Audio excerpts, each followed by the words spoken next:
Raha nefa nambarantsika teny am-piandohana moa dia tsy iza fa i Jeneraly Ramakavelo Désiré izay ministra ny fiarovam-pirenena teo aloha mpahay tantara ary mpanabe ihany koa no vahintsika ato anatin'ny fandarana ady-hevitra ato anatin'ny fampahalalam-baovao amin'izao fotoana izao. Efa maraparana ny ady-hevitrytsika Jeneraly Ramakavelo. Zay efa eo ny fiarahamonimpirenena tompoko. Efa misy tsirim-panantenana zany aty amiko indrindra misy tsirim-panantenana dia ozy aho hoe okizay ny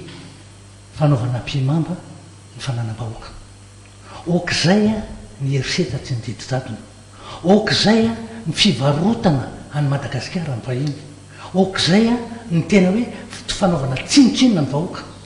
Roambiroapolo tapitrisa. Okizay ampy donc hoe diso ampy loatra angambany dia mijoroa ianareo fientaniny foana. Za zao mahita fotsiny hoe raha tena vonintsika tena hoe hanao zavatra dia any amin'ny fokotany lazaiko misy hetsika isaky ny fokotany tsika tsy andeha ny anarabe any amin'ny fokotany misy hetsika antsika ny maneho hevitra avy aloha Ambohijatovo hipetraka fotsiny eo avy aloha ny arabe Anatananarivo hipetraka fotsiny eo any amin'ny fokotany tompoko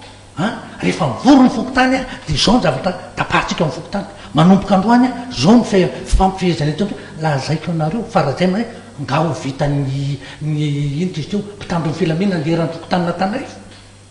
indrindra hoe manerana Madagasikara ina no azonao atao an'izany mahatonga ny hoe tonga dia mandeha izy tonga dia andefasan'ny bambolakrimogène na ohatran'izany ka satria anao mivory amin'ny toerana anankiray dia tonga dia fefeny io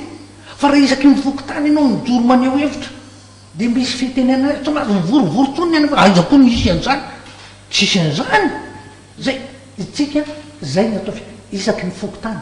inona ny fanapaha-kevitrany iza ny solitenany fiarahamonim-pirenena miaraka amin'nytao fokotany dia lazaiko anareo tsy mila autorisation tsony any amin'ny préfet